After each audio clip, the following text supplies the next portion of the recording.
Amigos de YouTube, desarrolladores en la web, programadores en general, estudiantes, bienvenidos a un curso más. En este caso lo desarrollaremos sobre la plataforma NetFramework. El curso es sobre Visual Basic. En el desarrollo estaremos estudiando a manera introductoria lo que son los elementos del lenguaje, las variables, estructuras de datos, estructuras de control, entre otras cosas. Ya adentrándonos en el curso, pasaremos entonces a desarrollar aplicaciones en consola para que nos afiancemos en la sintaxis. A medida que avanzamos estudiaremos un poco los patrones de desarrollo, comenzando con el paradigma orientado a objetos y un patrón de desarrollo basado en 3 capas. Analizaremos un poco a fondo también lo que es el patrón de desarrollo modelo vista controlador, que realmente se aplica al modelo de 3 capas en la capa de presentación. Más adelante analizaremos todo lo referente a esto precisamente. Bien, para comenzar vamos a dar un vistazo rápido por lo que son las definiciones, los elementos básicos de la sintaxis del lenguaje Visual Basic. No te olvides suscribirte al canal para que puedas estar recibiendo los últimos videos. El curso va a ser una serie de videos,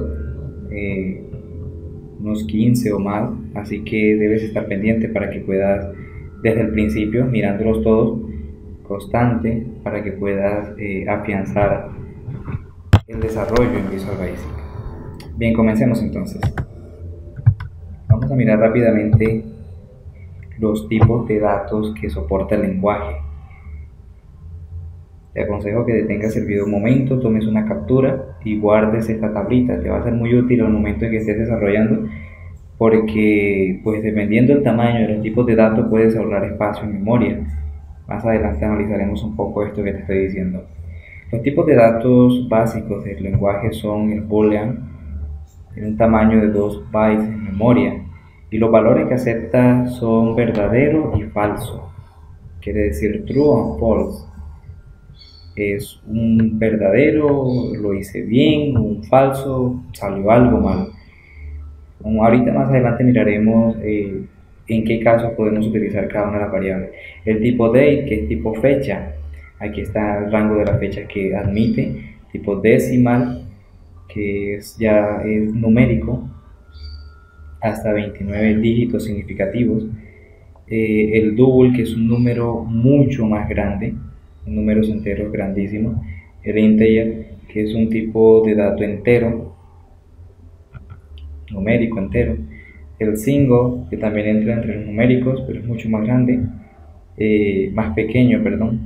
El single, que es un dato más grande, también es entero. El string simplemente es para manipulación de cadenas, quiere decir texto. Ahí está el rango de 0 a 2 millones aproximadamente de caracteres. Quiere decir, si quieres meter un periódico aquí en esta variable, fácilmente lo puedes hacer. Todo depende también de la memoria que tengas instalada, ¿no? Como estás trabajando sobre memoria, un string debes cargarlo en memoria al momento de declarar esa variable. Pues si la RAM es grande, te va a aceptar todo el texto que tú quieras. Ahora, ¿cómo escoger los tipos de datos? Como les decía, ¿cómo sé yo cuándo utilizar una variable? ¿Cómo sé yo cuándo utilizar otro tipo de variable? Pues mira, el boolean, por ejemplo, se utiliza más que todo para condicionales, es decir, para evaluar una expresión, si la expresión resulta ser verdadera o resulta ser falso. Es un tipo de dato por valor, ya más adelantico te explico esto que es por valor, que es por referencia. El tipo short, integer, long y byte son enteros, son tipo valores, son enteros, simplemente números. El single, double y decimal son números enteros, pero que también tienen partes decimales, quiere decir fracciones. Cuando voy a manipular dineros, entre otras cosas. Este tipo valor, ahí tienes un ejemplo. El tipo date, como les decía, es para fechas, para horas. Este tipo valor también, y ahí está un ejemplo de ello. El string son caracteres imprimibles, texto, visualización en pantalla. Es por referencia. Más adelante, como les dije, analizaremos un poco esto. Y el tipo object, que es genérico, va a ser un apuntador, un puntero, que te va a indicar o va a tener la posición de memoria en donde realmente se encuentra almacenado un valor dentro de un objeto. Es por referencia. Ahora sí te explico lo de la referencia. ¿Qué es la referencia? Supongamos que yo declaro un objeto persona que internamente tiene nombre, tiene cédula, tiene edad, tiene estatura, tiene dirección de residencia, tiene email, entre otros datos. O sea, es un objeto completo, persona. Entonces yo necesito luego, en otra clase, declarar una variable para extraer valores de este objeto que ya está creado allá en otro lado. Entonces lo que hago es crear un apuntador, un object, que, pero claro, o sea, haciendo referencia o apuntando a aquel objeto. Entonces esta variable que tengo que definir object va a ser del tipo de dato del objeto, de tipo persona. Entonces a través de ella yo puedo acceder a los valores que están allá. Este object lo que va a contener es la dirección de memoria de los valores o del objeto donde está almacenado, ¿ya? Eso quiere decir por referencia. Yo puedo referenciar un objeto, puedo referenciar una clase, puedo referenciar un control de un formulario, incluso puedo referenciar una variable. Los tipos string son por referencia. Bien, miremos un poco acerca de qué son las variables. Bueno, las variables, podemos decir, son como contenedores en donde yo voy a almacenar información de un tipo específico de dato. Hay unas reglas para llamar, para definir las variables, para nombrarlas, para ponerles nombre, pero vamos primero a mirar los elementos básicos que contienen las variables. Pues una variable tiene nombre, que es lo que me va a permitir manipularla cuando yo esté trabajando en el código. Tiene una dirección, quiere decir la posición de memoria o la ubicación en la memoria donde se va a almacenar el valor en esa variable. El tipo de dato, obviamente, qué tipo de información voy a almacenar en ella. El valor, ¿no? El valor que va a contener la variable, que se lo puedo dar inmediatamente, la declaro, o se lo puedo dar en ejecución, en tiempo de ejecución, en cualquier parte del proyecto. El ámbito incluye dos cosas. El ámbito incluye el entorno en donde la estoy desarrollando y también incluye el rango, el grado de acceso que yo le voy a permitir a esa variable en el entorno de trabajo. Cuando hablo de entorno quiero decir si es global o si es local. Una variable global es una variable que puede ser utilizada dentro de toda una clase o módulo. Una variable local es una variable dentro de una función o una subrutina y solamente puede ser utilizada dentro de ese proceso. Si yo tengo una variable declarada local sobre una función, digamos calcular suma, y yo quiero utilizar esa variable en otra función por allá que se llame multiplicar, no puedo hacerlo. Tendría que declarar esa variable de forma global para poderlo hacer. Y en cuanto a el grado de accesibilidad, es porque las variables yo las puedo declarar cuando las declaro locales. Ahorita vamos a mirar más adelante cómo se declara. Utilizo una palabra reservada del lenguaje, dim, quiere decir dimensionar. Mientras que si la declaro para utilizarla dentro de toda la clase de forma global, yo puedo declararla pública. Si la declaro pública, puedo utilizarla dentro de todo el proyecto, quiere decir, puedo utilizarla desde otra clase. Si yo creo aquí en una clase persona, la variable nombre, por ejemplo, la creo pública, yo desde otra clase que se llame, por ejemplo, curso, puedo llamar a esta variable porque es pública. Puedo declararla privada y solamente tendría acceso dentro de la misma clase. Me explico. Si yo tengo una clase persona y dentro de la clase tengo funciones como agregar persona, buscar persona, editar persona, eliminar persona, dentro de cualquiera de estas funciones puedo utilizar esa variable. Si la declaré fuera de esas funciones quiere decir global, y si la declaré privada, pero no puedo utilizarla desde otra clase porque solamente me permite utilizarla dentro de la clase que la definí. Y puedo declararla también como free, que pues funciona algo parecido al private para utilizarla dentro del entorno de la clase. Más adelante vamos a explicar un poquito más esto a profundidad. Reglas para poner los nombres de las variables. Debe empezar con un carácter alfabético, un guión bajo, nada de llaves, nada de corchetes, nada de este tipo de símbolos. Debe comenzar con una letra que sea carácter alfabético o un guión bajo. No debe utilizar espacio. Por ejemplo, si yo digo nombre persona, yo no puedo dejar entre nombre y persona un espacio en blanco. No se puede hacer de esa manera. No utilizar los términos reservados del sistema del lenguaje. Integer, por ejemplo, es un tipo de dato, no lo puedo utilizar para ello. Allí tiene dos ejemplos: nombre de cliente, número de cuenta, de cómo puedo declarar yo una variable. La sintaxis para declarar las variables, como les decía, dim, dimensione, el nombre de la variable, as, que sería como, y luego el tipo de dato. Dimensioneme número de libros como integer, como entero, de dim number box a integer. Ahí tienes otro ejemplo.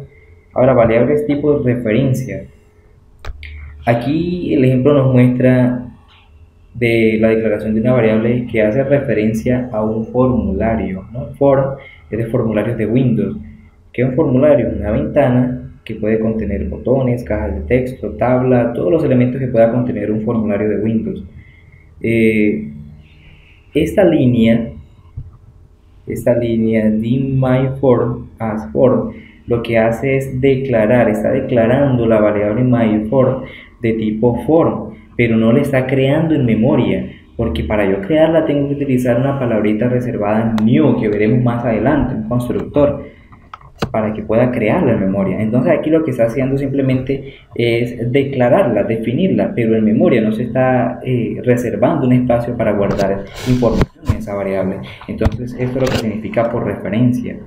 Estamos creando entonces una variable de un formulario, pero no estamos creando el formulario como tal. Eso es referencia. Ahí tenemos otro ejemplo con el string, que también es por referencia. Asignación de los valores a las variables.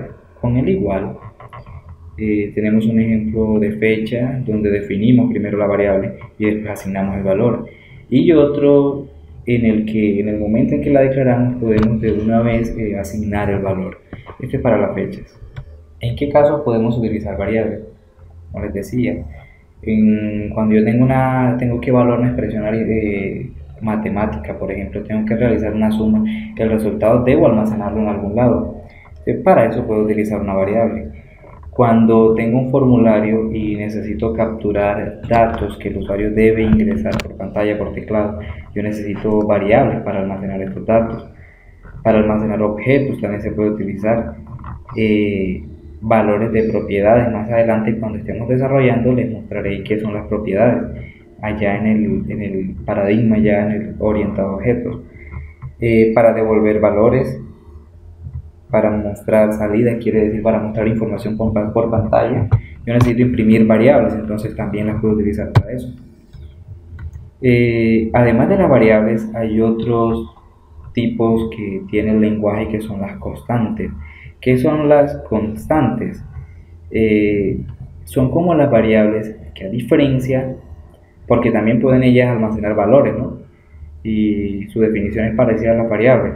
La diferencia con ellas es que las variables pueden tomar cualquier valor y pueden cambiar en el momento de la ejecución del programa o en cualquier parte del programa. Las constantes no. Las constantes me van a servir para almacenar valores que no van a cambiar. Por ejemplo, para almacenar el valor de pi, sabemos que pi es 3,1415, etcétera, etcétera. Un valor que no va a cambiar, que siempre va a ser constante. Para almacenar el valor del número Euler, por ejemplo, y entre otras cosas. Constante, cosas que no van a cambiar, que se definen y siempre van a ser así para todo el programa. Utilizan menos memoria a diferencia de las variables. Y ahí está la sintaxis de cómo se declara. Const, término reservado, el nombre de la constante, as, el tipo de dato. Esto del ámbito de las variables, puedes analizarlo un poco, ya lo habíamos definido allá. Cuando tengo un procedimiento, un bloque, dim. Cuando tengo un módulo, una clase, pero quiero que sea privado, pues private, solamente puede ser accedido desde ella. For-in, para yo utilizarlo dentro de un proyecto en diferentes clases. Quiero decir, tengo un proyecto con muchas clases. Desde una clase puedo acceder a otra clase, una variable que esté dentro de esa clase. El public es cuando yo tengo una solución Visual Basic, Visual Studio, el entorno este de desarrollo, la .NET Framework, permite crear una solución y dentro yo puedo meter 2, 3, 4, 5 proyectos, todos los que quiera, proyectos independientes. Entonces, cuando tengo varios proyectos y yo la declaro pública dentro de una clase, yo puedo referenciar un proyecto a otro dentro de la solución. Más adelante les enseñaré cómo hacerlo. Y puedo acceder a las variables públicas que estén dentro de las clases de aquel otro proyecto, desde un otro proyecto. Las variables locales, ya les explicaba, dentro de una función de control que sería un is, dentro de un for, dentro de una función, dentro de una subrutina, las declaramos con el término dim. Variables estáticas, tomen pantallazo por favor. ¿Dónde declararlas? En un bloque, en un procedimiento, en una función. La sintaxis, entonces utilizamos el modificador estático, el nombre de la variable y el tipo de dato. Aquí tienen un ejemplo en una subrutina que es realmente un evento, ¿no? Evento clip sobre un ítem, ya esto lo habíamos explicado.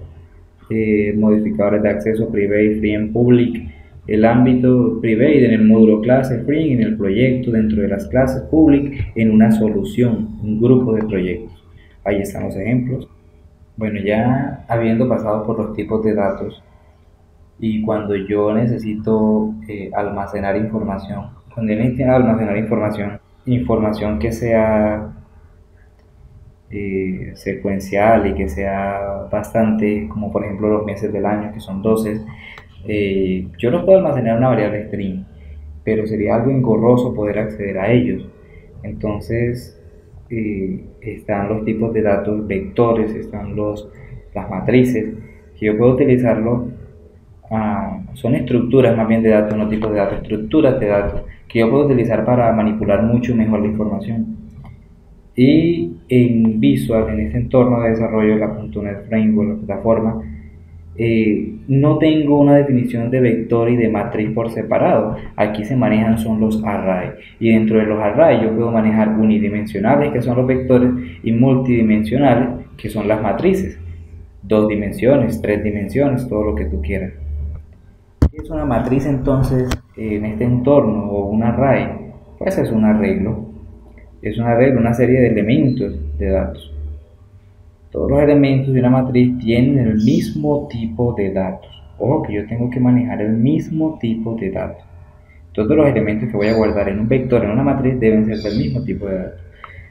Se accede a los elementos que estén almacenados en ese vector o matriz. Inicialmente vamos a analizar los vectores con un índice inicial. Se inicia en 0 y hasta pues el tamaño que tenga el vector.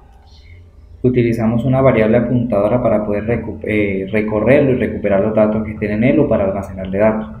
¿Cómo declaro yo un array unidimensional? Aquí está el ejemplo. Dim, el nombre del vector o del arreglo, el tamaño entre paréntesis y el tipo de dato. ¿Cómo accedo yo a un elemento dentro del vector?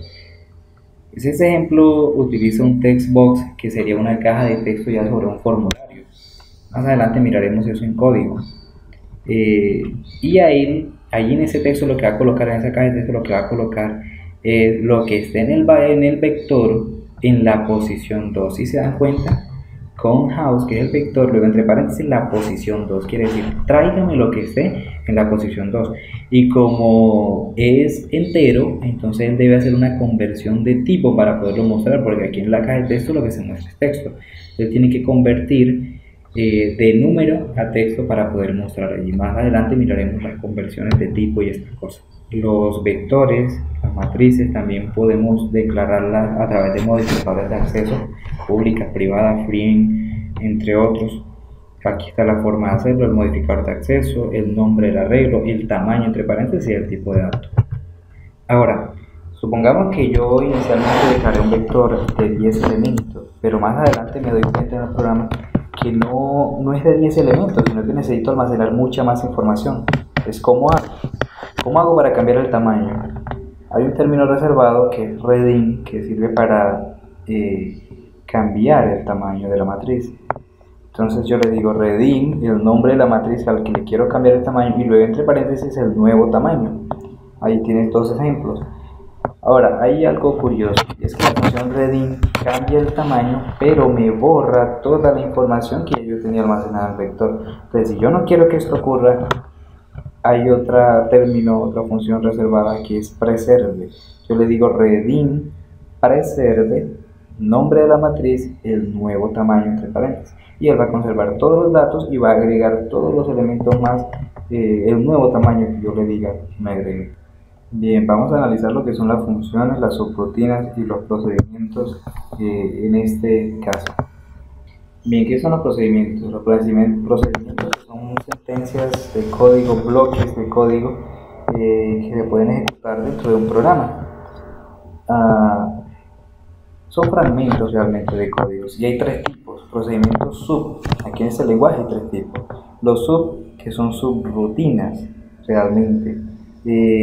Los eventos que maneja el lenguaje para los controles, es decir, evento clic, evento cuando el mouse pasa encima de un control, cuando hundo la tecla enter, ese tipo de eventos en Visual Basic se manejan como subrutinas.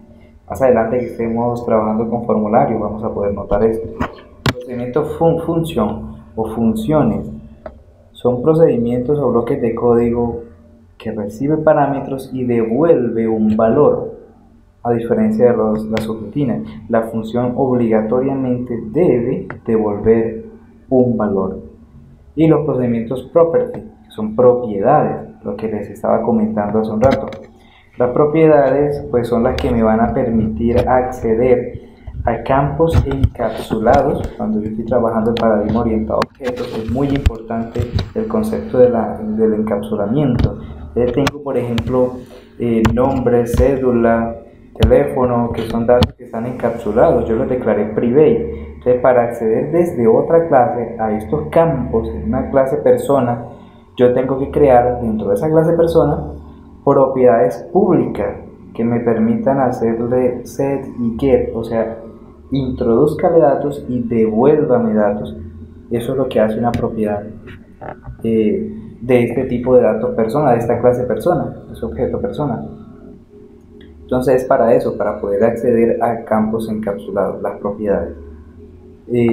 Para definir también, digamos, valores que yo quiero que el usuario no me modifique, sino que sean fijos, también utilizando, por ejemplo, como constantes, cosas así, también puedo utilizar las propiedades, pero más que todo es para acceder a datos. Los procedimientos permiten reutilización de código, porque si yo tengo, por ejemplo, que realizar un programa que me haga una suma y luego un programa que busque elementos dentro de un vector y los que sean iguales los sume, entonces ya tengo que hacer suma dos veces. Entonces mejor declaro un subprocedimiento, una función que se llame suma, y en el momento en que la quiero utilizar en el programa yo llamo a esa función y le mando los respectivos números para que él haga suma y él me devolverá pues, el resultado de la suma. Entonces, reutilización de código. Si yo no le pongo modificador de acceso a las rutinas, procedimientos, funciones, propiedades, como sea que se llame, el lenguaje internamente, como predeterminado, va a colocar el modificador de acceso público, que lo va a quedar público. Así que hay que tener mucho cuidado con eso. Si yo quiero declarar, quiero que solamente se utilice en el ámbito que lo estoy trabajando, declararlo entonces private o cualquier otra fin, pero si no, me lo va a colocar público. Procedimientos sub, ¿cómo crearlos? El modificador de acceso, la palabra sub, el nombre del procedimiento y entre paréntesis la lista de argumentos y va a recibir parámetros. Por ejemplo, si es un subprocedimiento que se llame suma, entonces sería public sub suma y entre paréntesis n1, por ejemplo número 1, como integer, coma n2, que sería como el número 2, como integer y cierro. El lenguaje no utiliza corchetes, llaves, no utiliza nada para encerrar procedimientos, simplemente en sub, y eso cerrará el procedimiento. Dentro, pues entonces yo hago la respectiva suma y devuelvo los valores que tenga que devolver, o simplemente muestro por pantalla, o guardo por ahí en otra variable global, o hago lo que tenga que hacer. Un ejemplo claro aquí debajo, private sub about here, ayuda acerca de, ¿no? Y un mensaje, muestra un mensaje, un cuadrito de diálogo, un mensajito por pantalla, donde dice mi programa, versión 1.0, y este es mi programa de ayuda. Esto es concatenación de texto, string, y finaliza el procedimiento, algo muy simple realmente. Funciones. Las funciones entonces, el modificador de acceso, la accesibilidad public, private, free, o lo que sea. El término reservado function, el nombre de la función, los argumentos entre paréntesis, estos corchetes realmente no van. Luego el tipo de dato, las sentencias y después debe colocarle un return valor, lo que va a devolver la función. Dice que es opcional, pero preferiblemente te recomiendo que las funciones siempre devuelvan algún valor, porque realmente no tendría sentido utilizarlas. Si no voy a devolver un valor, utilizo un subprocedimiento, un subrutina. Si yo quiero devolver un valor, elijo la función. Aquí hay un ejemplo, public function double de valor, o sea, un valor double grande, bval j, que sería el nombre de la variable que va a recibir como parámetro y va a ser de tipo de datos double, y la función va a ser de tipo de datos double, quiere decir que lo que va a devolver es un número grande. ¿Por qué bval? Bval quiere decir por valor, quiere decir la variable que va a venir como parámetro está ocupando un espacio en memoria.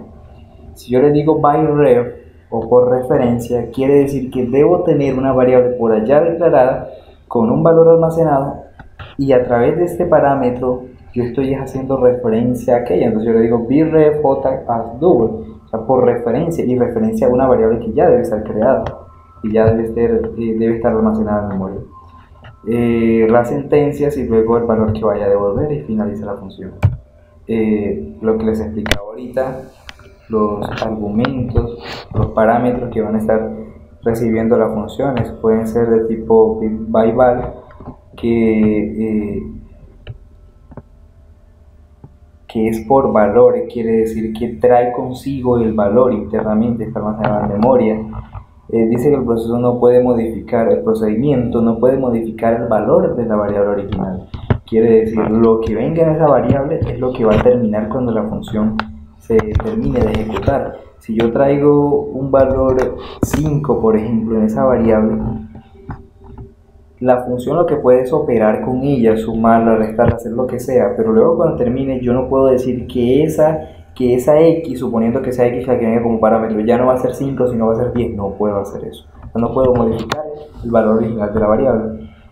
En cambio, si es byref por referencia, como es una variable que está declarada por allá, yo en la función puedo modificar el valor. Puedo decirle que esa x ya no sea 5, sino que sea 10. Entonces le digo x igual a x más 5, o sea, x que tenía 5, súmele 5 y regresen esa x, ya va a tener 10. Entonces puedo modificarla. Y excepción, que son los elementos no variables, no se modifican en el código que le está llamando, aunque sean pasados por referencia. Son casos de excepciones.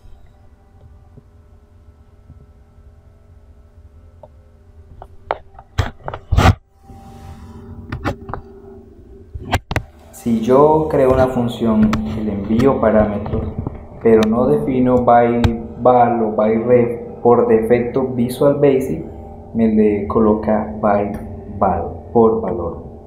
¿Listo? Hay que tener en cuenta eso. Bien, eso es todo por este video. Como les dije al comienzo, es un video introductorio a los elementos del lenguaje y estas cosas. En el siguiente video vamos a estar estudiando las estructuras o sentencias de control, cómo son los condicionales, cómo son los ciclos, cómo son todas esas estructuras. Analizaremos algún otro aspecto del lenguaje y pasaremos entonces, ya estando dada toda la parte teórica del lenguaje, pasaremos entonces a hacer los primeros ejemplos. Este material voy a dejarlo aquí debajo de los videos para que puedan descargarlo y para que puedan pues estudiarlo un poco más a fondo. Hasta la próxima.